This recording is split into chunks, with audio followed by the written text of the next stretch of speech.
Pros and heroes. Gonna tell you about pros and heroes. Gonna tell you about comic books, costumes, Facts. Boots. and other stuff. In this week's issue, NFL Superpro.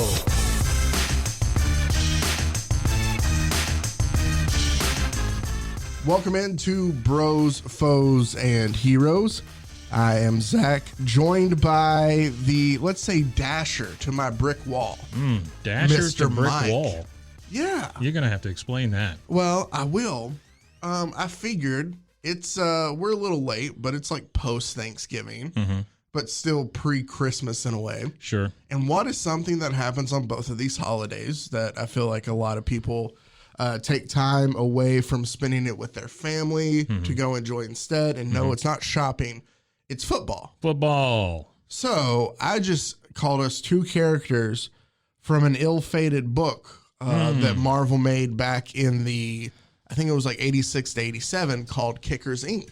Kickers Inc. It was like, What? it was football players Yeah. who became crime fighters. Were they all kickers? I don't remember if they were all I don't. Because- I'm pretty sure they weren't. Because if there's one thing that football fans love the most, It's kickers. It's kickers. No, but they called it Kicker Inc. The thing, I think you could get football fans to get on the side of like long snappers before you could kickers. yeah, they're like, it's a team of long snappers versus a team of, well, we don't believe a team of kickers could do anything, which is terrible No, it is rough. because those kickers come through clutch or not so clutch. Well, I will tell you, and now this has nothing to do with what you're going to talk about, Yeah, no. but NFL thing, the thing I've noticed the most this year in the NFL season, what happened to extra points? Why Yeah. can't anybody make one? Well, it's because they moved it like, 15 Okay, yards come back. on. Whatever. Well, that was their goal. It's your only job. Remember, that was their goal, though, when they wanted to move them back. They're like, oh, we want Yeah. people to miss more extra points. Yeah. Well, they got what they wanted. Yeah. But we now, want more points, but not from kickers. See, and this is going to sound mean because I don't want it to get, I figured you would just do it like blitz. You could give them the extra Yeah. point afterwards. Yeah. And if they want to go for two, they go for two. Sure. And that doesn't take the kicker out of it because he still needs to come in and kick, like, the longer field goals, obviously. I guess. I don't know. I would not be real upset if we just took kicking out of the game entirely. Yeah. Oh, okay. I'm sorry. They were a star. It wasn't Kickers Inc. They were part of like a fictional NFL Okay. league in a way, or pro league. Yeah. The Jack Magnicotti was a star football player for the New York Smashers. I love a good Magna Cotti with like some pink sauce. Whose brother Steve invented a machine that can increase muscle mass. Okay. That's just the tidbit. But the It's reason just I bring called it, free weights. Is what it exactly. is. His brother Steve invented weightlifting. So Okay. Good job, Steve. no, I bring up Kickers Inc. to show you that was Marvel's first foray Yeah. into a football comic, They love the crossovers. and nobody liked it. So the thought process is, let's do it again. Sure. But we'll do it better this time. Yeah, and that brings us to today's hero, who actually has full-on NFL licensing, Oh, man. and his name is NFL Superpro. Sure. His His God-given Christian name. NFL Superpro. Yeah. No, his real name is Phil Grayfield. Phil Grayfield. And All right. it's so funny because for a super pro, he doesn't have that great of a career. We'll get into Okay. not that great, just things happen. But Mike, before I just want to set the scene for Super Pro before we get into it, because this is a book Right. that ended up running a whole year, 1991 to 1992. Wow. We are going to focus mainly on the special edition issue number 1, not to be confused with the regular issue number 1, Okay. and then issue number 1. We're going to get you started. I'm going to help you sink your teeth in, and then if this is something you want to go down, you can go down. But I wasn't I wasn't going to waste, my Thanksgiving weekend ripping my hair out because of NFL Super Pro. Yeah. So 1991 to 1992. Do you remember anything about those football seasons? 91, 92. Okay, so Bears 85. Yeah. Have no idea what happened. I'm pretty sure it's Dallas. 91 maybe. I'm pretty sure, just giving off the timeline, that the Bills went and lost. Right. Sure. I can't remember. That might be that Giants one. Could be Jeff Hostetler. Either way. Yeah. I would like to. Yeah. Just think back to 1991. A team that's been around for a long time. I mean, hell, they even won Super Bowl III, the New York Jets. Right? 1991. I think they were coming off 6-10. This is who the guy plays for? No. Oh, I'm okay. just trying to set. Okay, setting the scene. I'm sorry. No, you're fine. I get ahead of myself. The Jets were 6-10 the year before, so 1991 was going to be a year they were going to turn around. Sure. Finally do that. Their fans were looking forward to it. Jets. I think I looked at their 3 starting quarterbacks and I couldn't remember any of them. I think their quarterback was Browning Nagel, if anybody remembers that. Yeah. So I just Jets had one team, little synapses fire. That was it. That's all I remember. I remember kind of the name. Yeah. How do you not remember Browning Nagel? I mean, that's a great name. It is, but he did not turn out to be a great quarterback. Sure. Well, it was the Jets. A lot with this Jets team. I just want to present. Here we are, just to kind of like a real life NFL counterpart to this while we're doing it. Okay. We'll focus on this Jets team, and we'll come back to why here in a second. So NFL Superpro. I guess Marvel decided, hey, you know what was really missing from that football book we did back in the late 80s? The NFL being a part of it. True. So what they do is they release like a larger, I think it's like 46 pages. Super issue. Special edition. Right.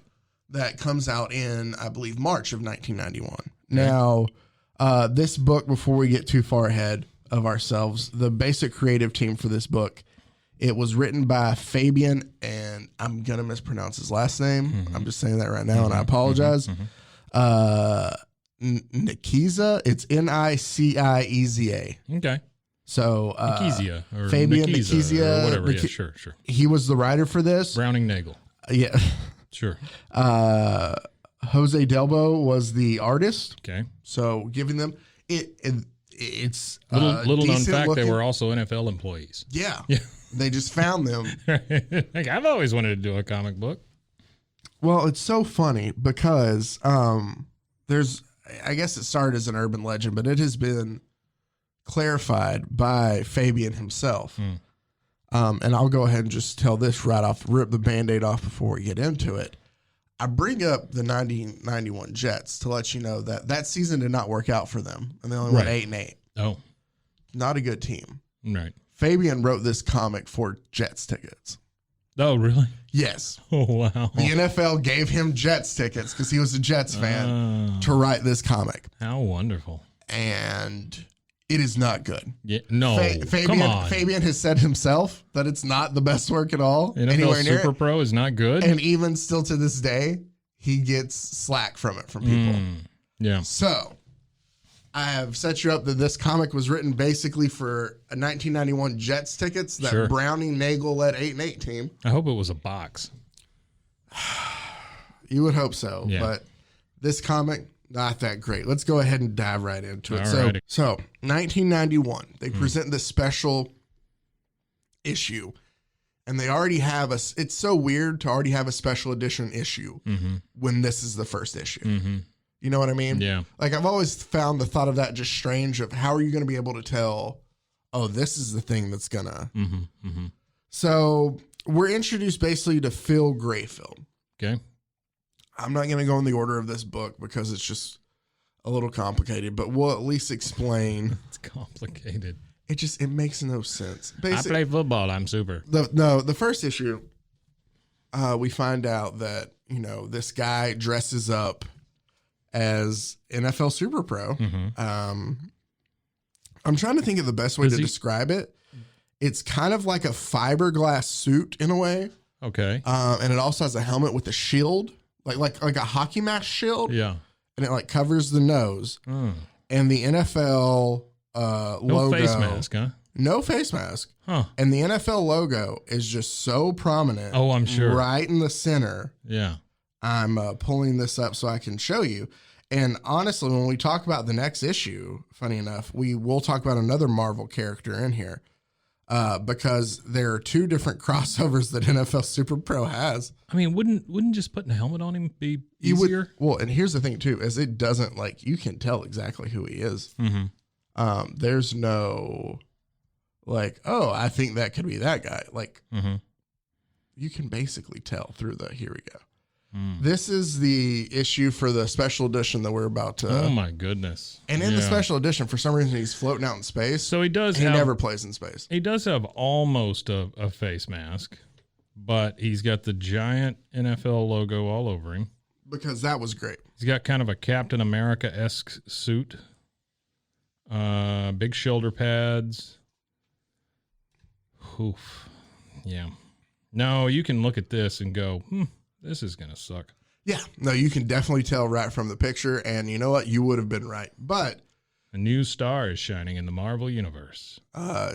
Spoiler alert, it's not this comic. From football hero to superhero. Well, that's the thing. Boy, oh boy. He's not a football hero, really. Really? No. For somebody named Superpro, he is... Average pro. Yeah. So, like, the book starts off where he's obviously trying to hunt down...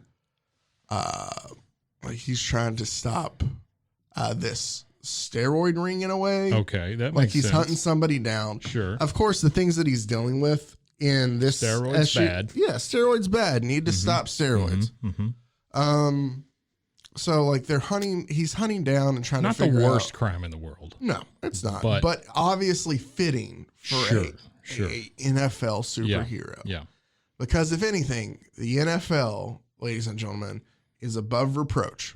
And they try their hardest to make sure to always make the right decision. Yes. And to always do what is right. Their players, coaches, and owners are just above and beyond the greatest people that you will know. And they, you know, it's a shame that we don't have NFL Superpro in real life, but we don't really need it. Idols. Because they are true idols. And they're so great at self-policing. They are very good at that. Yeah. If we as a world could only do what the NFL does, we'd be in good shape. I just wanted to say that before we dove into this so people didn't think that there were actually problems with the NFL. No problems with the NFL.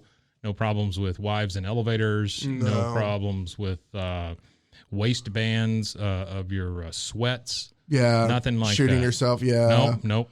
No problem with, you know, maybe you're feeling a little banged up and you want to go get a massage and then you force yourself onto the unsuspecting workers. None of that because God, that's just the regular world you're talking about. Yeah, no, we're not talking about the NFL out world. Here. Yeah. So, he's breaking down this God bless the steroids NFL. ring. Yeah. His partner. Are they? Let me ask a really early question here. Go ahead. Are there Russians? No. Oh, damn it! But the bad guys are all Italian. Oh, okay. Because they probably love soccer. Well, no, that's probably what it is. Come up, but it's obviously I'm like trying football. To think. No, football. I'm getting confused. That's the regular issue number 1, but the bad guy is Italian. He's like a mob boss. Sure. So of course. Oh, okay. Well, the mob in the NFL. Well, at that point, betting was probably still illegal. That's not what they went after, though. I mean, they kind of did, but when I explained that one, that was weird. Yeah. So it's all those steroids. It is all those steroids. Phil Grayfield, aka NFL Superpro, is also helped by his cameraman Ken. But Ken deduces. His cameraman. Ken deduces. Well, they're trying to hunt down where, like, because they basically know that they're hunting down the steroids ring. And one of the rookies on the Chicago Bears team, it's obvious that he's taking them. Because he tackles 23 feet tall. Yeah, he is a lot bigger, but he tackles one of his teammates during practice, and he's, like, trying to shove his face into the ground. And he's like, eat the carpet. Which is a super weird thing. That's great. Yeah. So, I mean, I'm pretty sure that happens at all NFL practices. Somebody yells at someone to eat carpet. Sure. Oh, man. But, so he obviously has anger issues. They see one of the... Did they just check their testicles before the games or something? I mean, wouldn't that do it? It's 1991, Mike. We weren't there science-wise. I'm sorry. Sure. We hadn't invented the cool little thing that measures... My cup fits so well these days. But here's the best.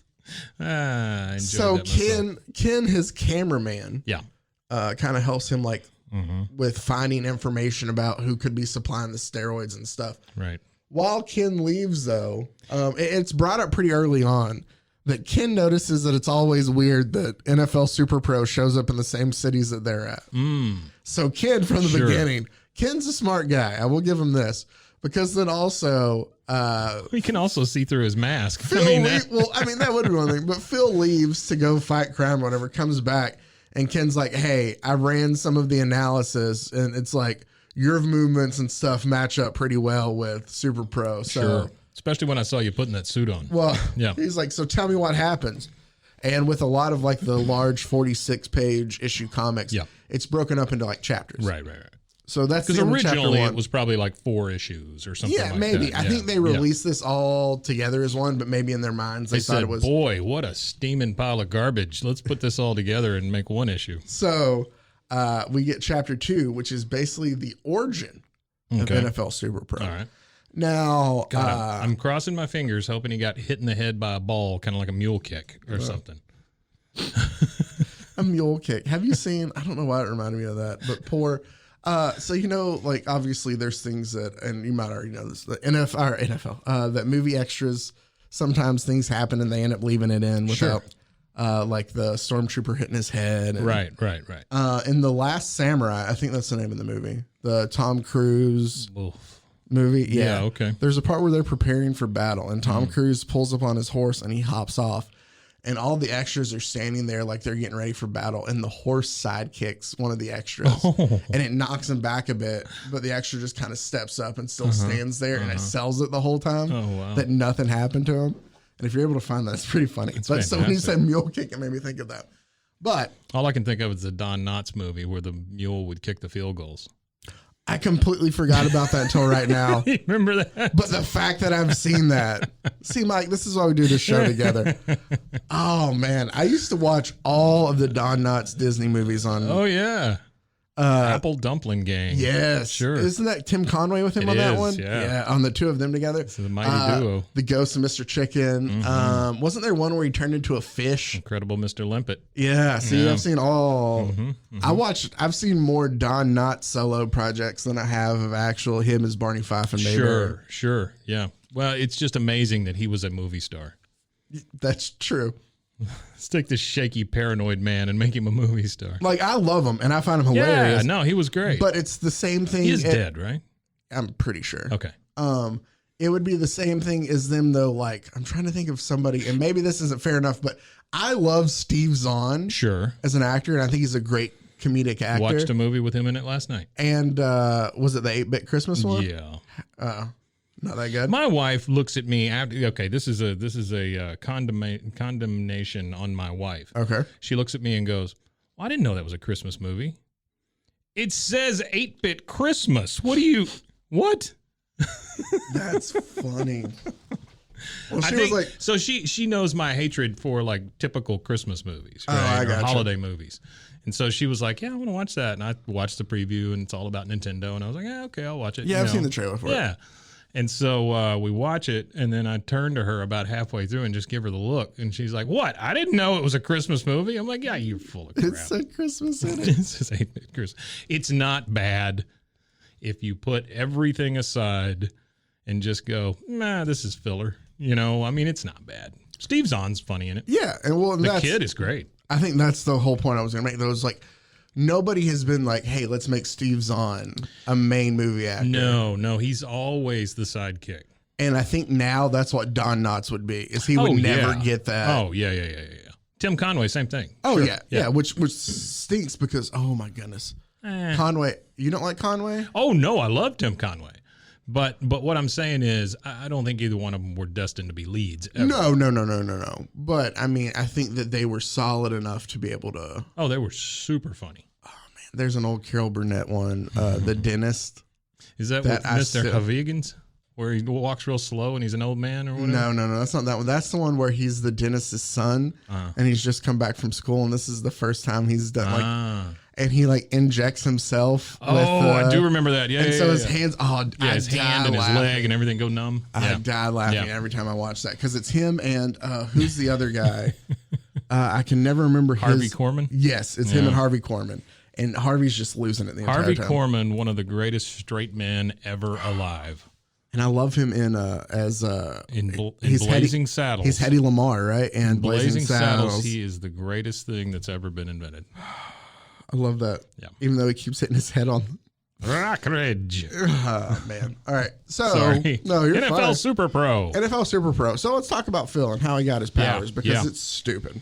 Sure. But Marvel was on a kick at this time, I think, of making things, at least when they did the Kickers Inc., that was under an imprint called The New Universe, which was supposed to be grounded more in reality. Okay.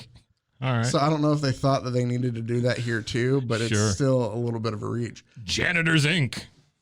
So Phil is a football player. Like he's, just an all-star all throughout college. Mm-hmm. He gets drafted by the Philadelphia Eagles. Though. Does it say what college you went to? I don't remember if it did. Lower Middle Mississippi State. Spider Tech. Daredevil University. I feel like in Marvel they just name the colleges after them. Stanley U. Yeah. So he goes and he's just, such a smart. We have basically a repeat of U.S. Archer. By the way, I'm sorry. Yeah. I'm going to interrupt you one more time. No, you're fine. Have you watched the new Hawkeye? Mm-mm. Okay. Episode 1. Yeah. There's one of the greatest things I think has ever been done.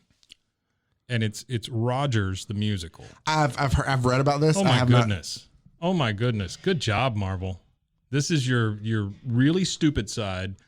You if you're a kid growing up reading these Marvel comic books, you run into this stupid stuff every once in a while, right?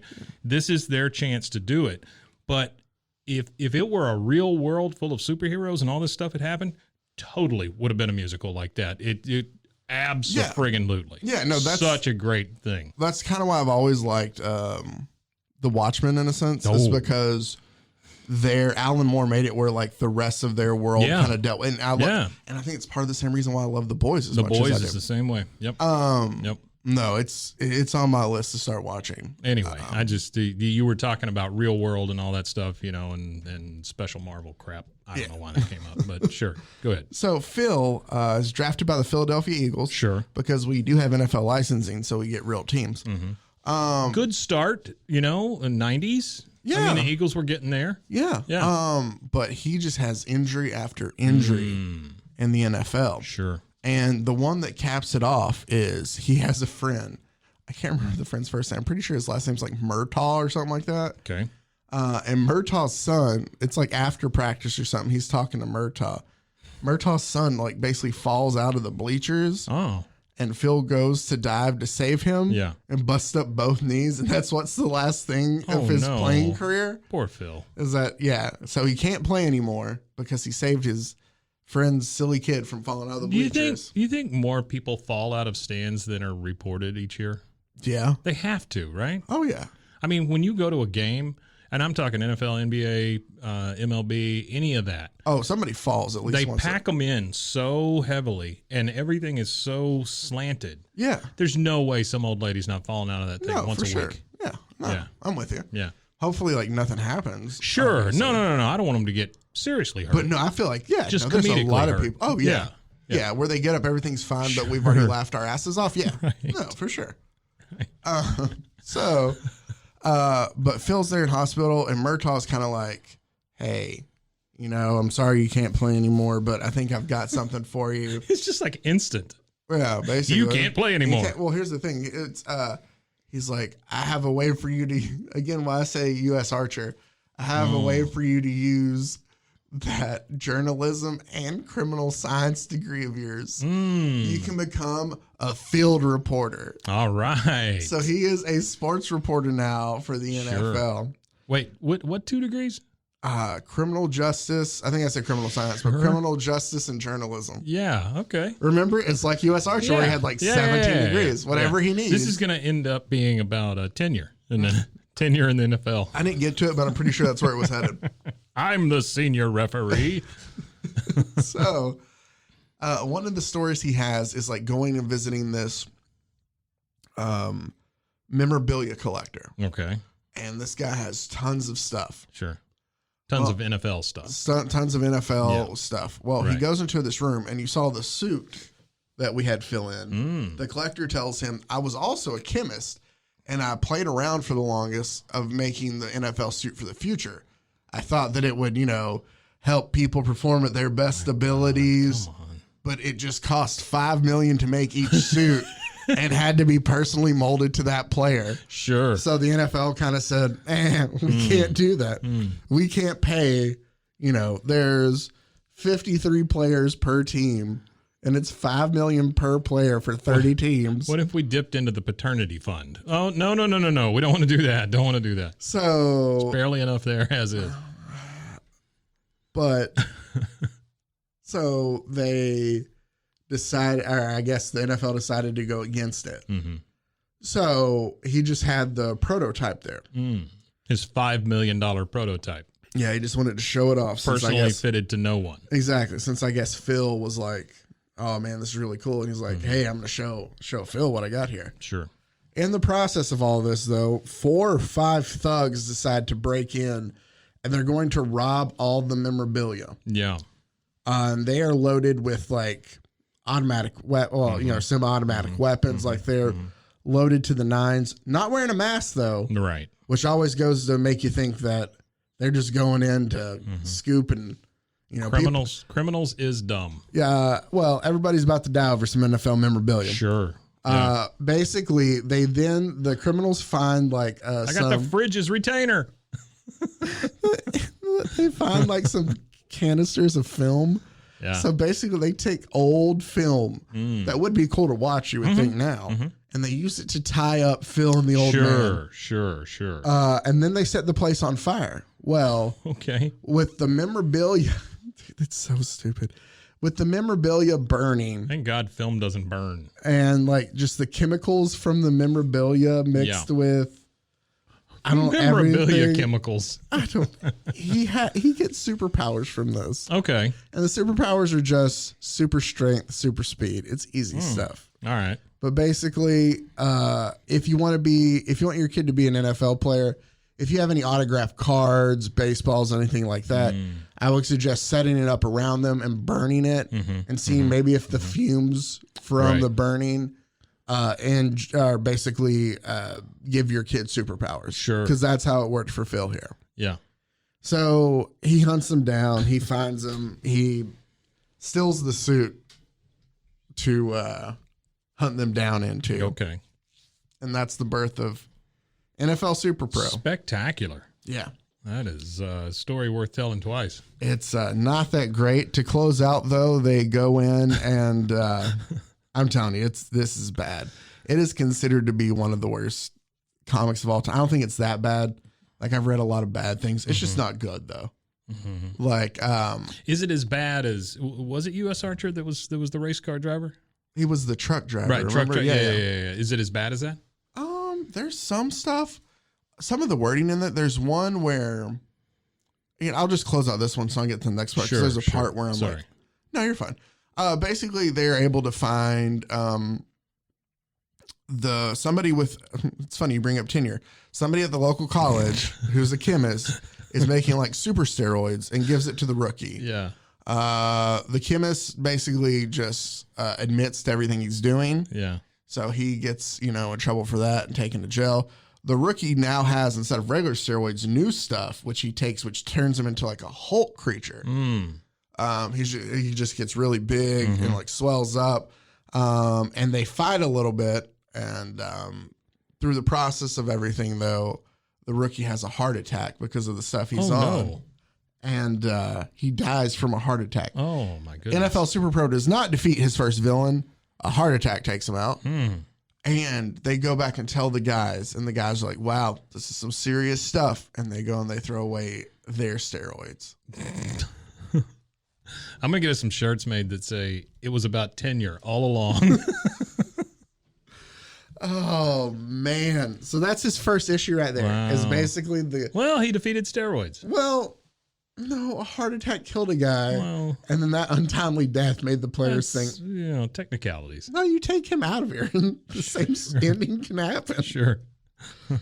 I'll just dive into it's always about education. Nobody had told these guys it's dangerous. No. Oh, man.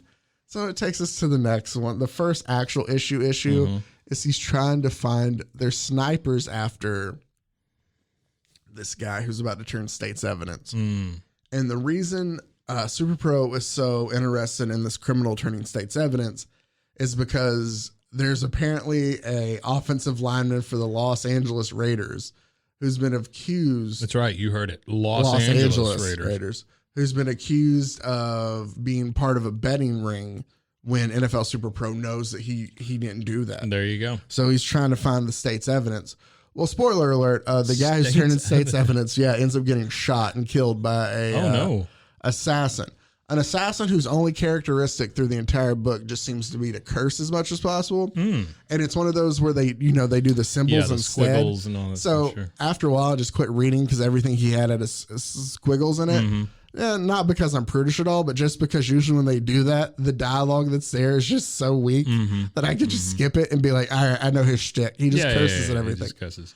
Yeah. But it's to the point where not one, but two really weird sayings are brought up that I noticed. One is from Superpro himself while he's fighting this, guy. And he goes, "Oh, looks like somebody should clean out your mouth. Or it looks like I'm gonna have to clean out your mouth." And then the next panel it says, "With my fist." Ooh, good God. Spider-Man says it eventually too, but that's worse than squiggles and stuff for cursing. He's like, yeah, exactly. Spider-Man also uses the same joke and says with web. So he's gonna get his mouth washed out with web. Which one would you prefer? Web fist or web? Web sounds like it could be slightly something else. Yeah. So I guess innuendo. Fist. Yeah. Sure.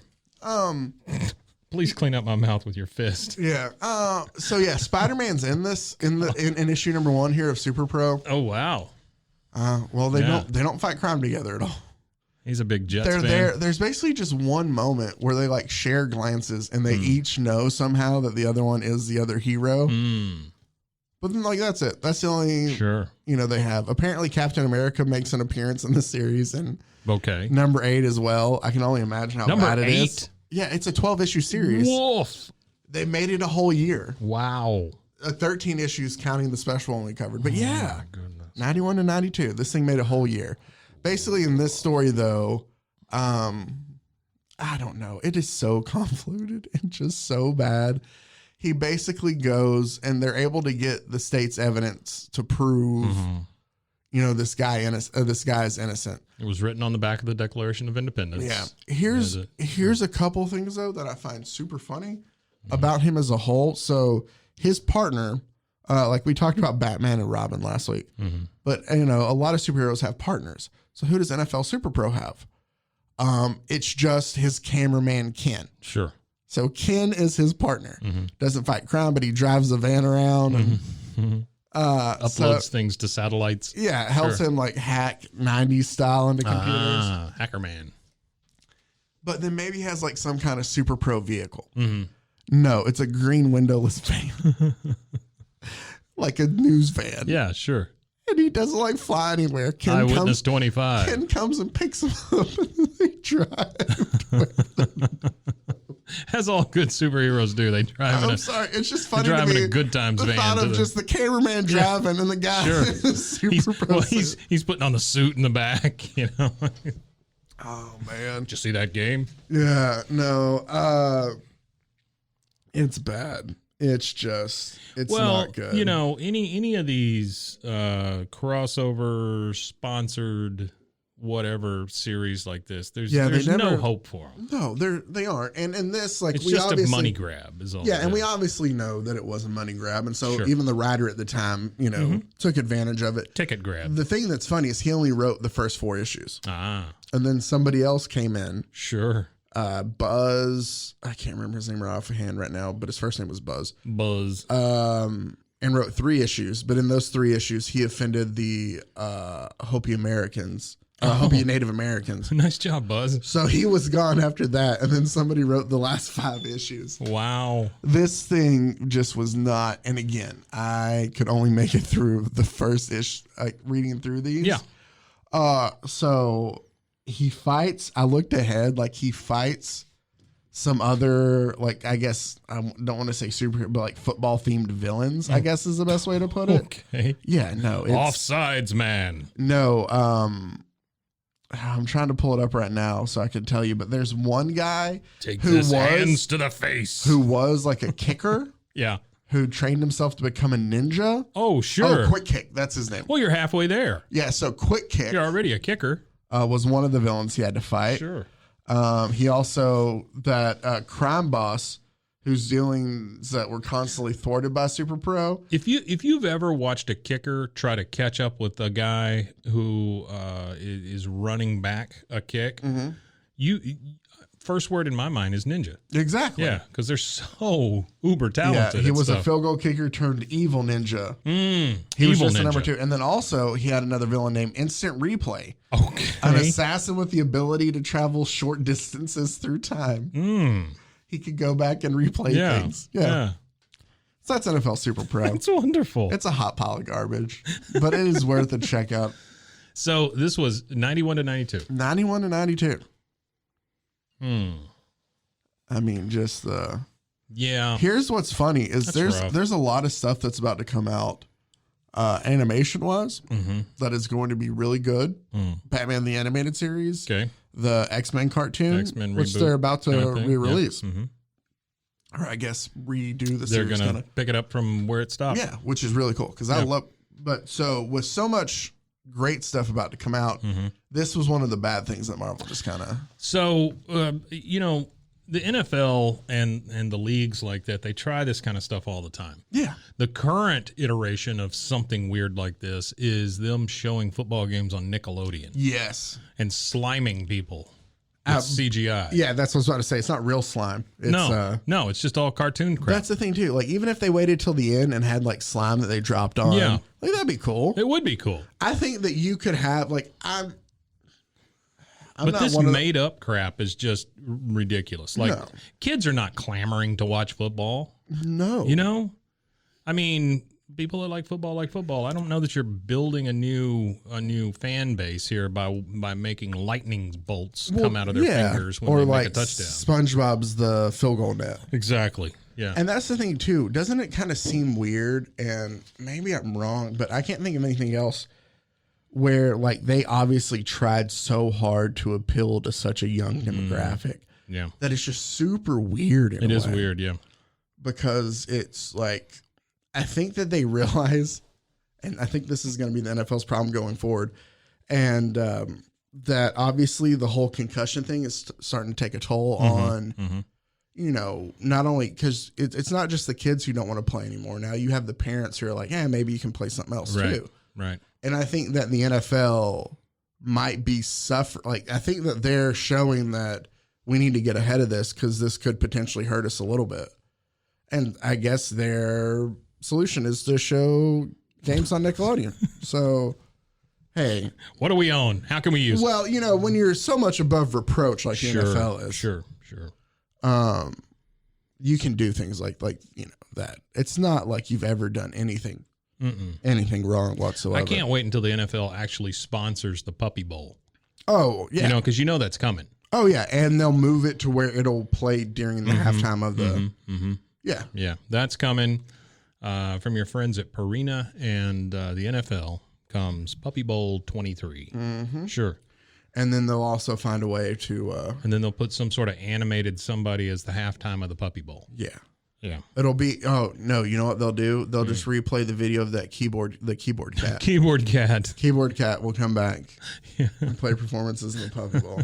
And it'd just be Grumpy Cat reruns in the stands. He's just like, I don't like it. I don't feel like my dislike came out into the reading of the comic, but I'm really not a big fan of the NFL. Really? And not like as a, you know, as a whole. Like I'll watch football still. I usually prefer college football over pro. Sure. But obviously I have a team that I root for, so I'll still watch them and I follow it. But just as an organization. And screw your team last week, by the way. Do you have no... I'm so sorry. Your team is still... just for those... It's fine. I guess to explain. No. Yeah, I'm going to attack you real quick before we get off. Right. So I'm a Houston Texans fan.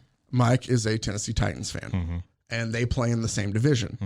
Got to play each other twice a year. Once in Houston, once in Tennessee. Right. If you want a little more background, technically the Tennessee Titans were the Houston Oilers, and then they moved to Tennessee and became the Tennessee Oilers for a year. They were, which is the stupidest name it was. ever. And then they switched to the Tennessee Titans, and then Houston created its own franchise in 2002. Right. And that's where we are now. They hate each other. Even though Tennessee will not let us use the Oilers outfits for some reason, even though we're in Houston and there's no such thing as oil in Tennessee. Hey, take that back. Okay. Besides the little bit of oil they have in Tennessee. Yeah, sure. Is that better? Is that not? Where were the Beverly Hillbillies from? Oh, because they hit oil, right? Yeah. And you want to say it's like Tennessee, Missouri. It's got to be one of those places, right? Really? No, I thought it was more southern. I thought it was like SEC territory. SEC territory. Ole Miss. Oh, but what we were saying about all of that is so my team got their second win of the year against Mike's. And so if you want to talk shit, go ahead. That's fine, Mike. It was just it's not talking shit because your team lost. It was a super letdown. It was just like to any team. And here's the problem. And I know people don't tune in to hear this, but here's the problem.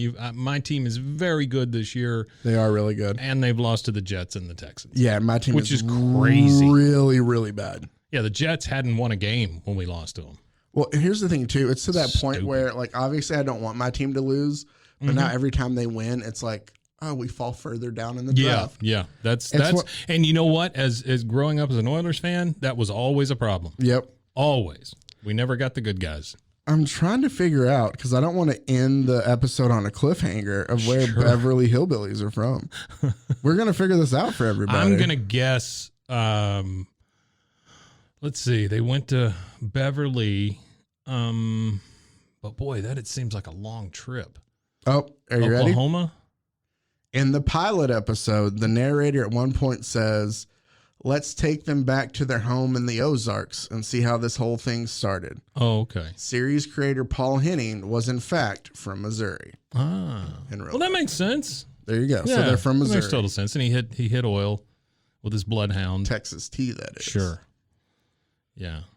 Boy, what a up note we landed on. There here. you go. See, we taught you something before we. Everyone that was ever on the Beverly Hillbillies is dead. Yeah, everyone? I think so. Hold on, let me look that up. We're not done with this episode. God, no. Okay, never mind. We'll save that for next week's episode. We'll save that for Texas Tea, the episode by episode recap of the Beverly Hillbillies.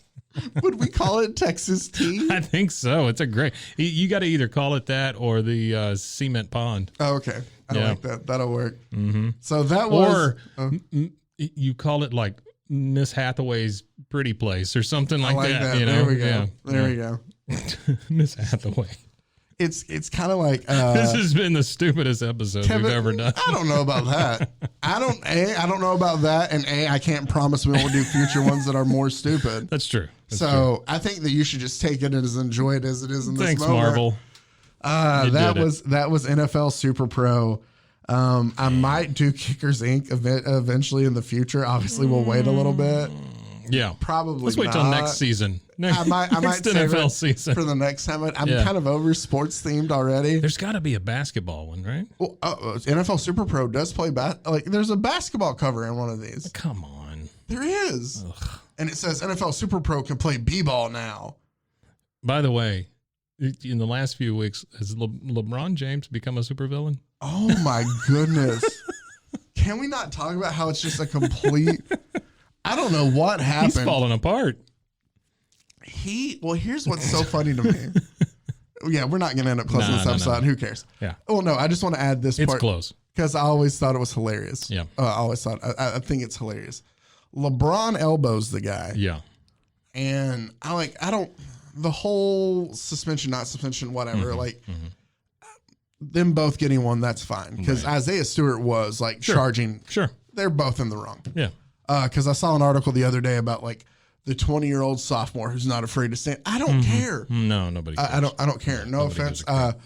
I don't care if you like or dislike LeBron James. The fact at this point is what he's done in his career obviously has him on a certain level. Sure. And Isaiah Stewart is nowhere near that. So just being like, oh, he's so cool for either way, they're both, I think that just fighting in general, they can, but I found it funny that the guy who elbowed the guy got 1 game, but the guy who got hit with the elbow and bleeding all down his face got 2. I don't know why. I always find that funny where it's like, yeah, he did hit you, but maybe you shouldn't have gone after him in the first place. So for the first time in his career, he was suspended a game. Yep. Then he calls for 2 fans on the sidelines to be ejected. Then, which is a common, I don't want to say a common occurrence, but I've seen other players do that. Sure. I've seen Russell Westbrook before when he was in Oklahoma City do that. And then third, he makes obscene gestures after a 3. Did you see that one? I read about it, but what was the obscene gesture? So they called it I'm going to say the wrong player, but I think he called it like the Sam Perkins or something. But it's where he grabs his crotch and just like ambles down the court like he's got the biggest balls on the court. Yeah. Yeah. Not great for a 40-year-old man or whatever. No, but at the same time, like... It was pretty egregious. But is LeBron the only one doing it? I'm not here to... I've seen a lot of them hold up the 3 sign. I've seen a lot of them do the phone call thing. A lot of people have been taking the good old Wesley Matthews, the arrow out of the quiver. I've noticed a lot more. Yeah, but very few of them grab their that is true, and run down the court. That is true. Especially ones that have won championships. Well, it is so funny that I just think it's crazy that it's happened within the last week and a half. Because it's you either die a hero or live long enough to see yourself become the villain. That's exactly right. LeBron could have exited, and I'm not saying like obviously if LeBron feels like he has enough left in the tank, that's that's his decision to keep playing or not. Sure. But yeah, no, I think LeBron might have hit that point now of where everybody else kind of, I don't want to say has moved on to the next person, but like remember when Jordan came back for the Wizards? Yeah. Oh yeah. Like it wasn't the same. I went to see Jordan play with the Wizards. It wasn't the same Jordan. No. And it was the Wizards. It was the Wizards. I don't think it's to that point yet, but it does seem like, I don't know. This is a different, I think that this is a frustrated LeBron because they have everything to make something work and they can't do it. They have all the evil players that have ever played in the NBA in LA. At this point, they got pretty much. They got a lot of them. Evil. They got a lot. It's either there or Brooklyn.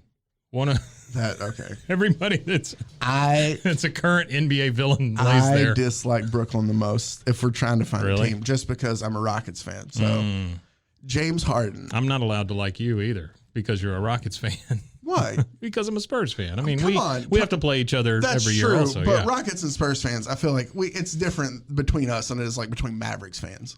Yeah. Mavericks fans are a different beast when it comes to Texas back. Yeah, see? So I feel like even though there might be a little bit, we can both come together and dislike Mavericks fans. The Mavericks, they're one of the only teams that puts fat guys up on the rafters and just has them dance. They do. Yeah, it's just the stupidest thing. Well, I mean, like inclusion, that's nice. Sure.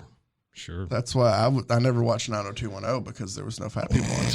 So I so would have watched it if I could see people like me on the show. Sure. So just hanging out at the beach.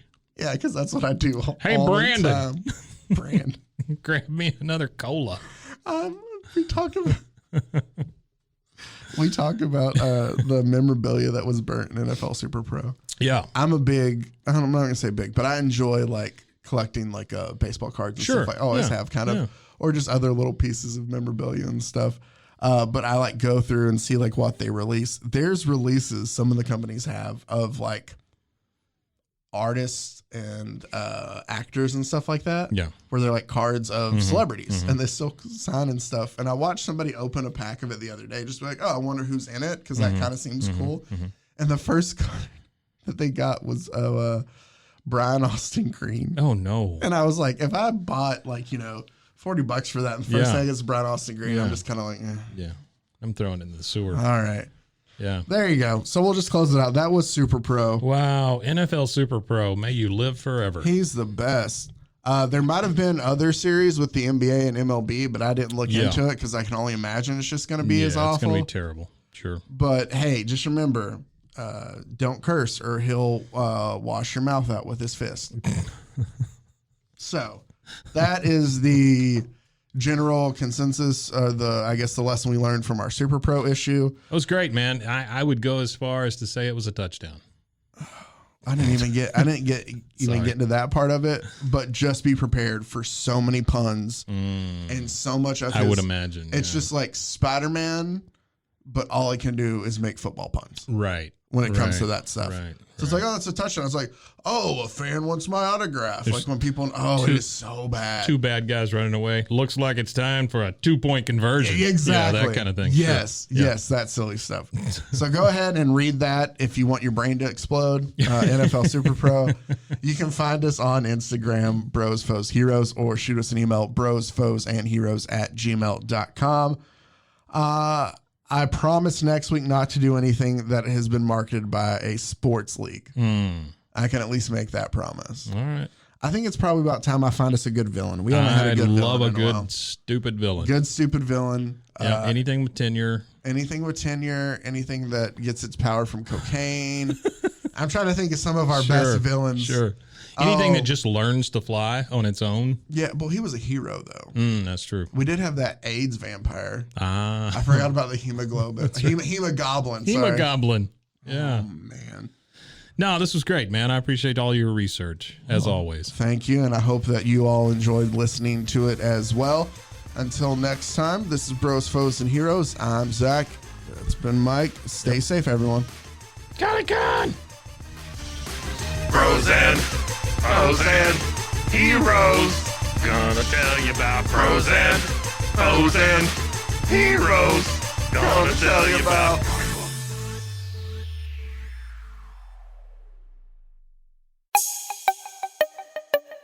This has been a Rogue Media podcast.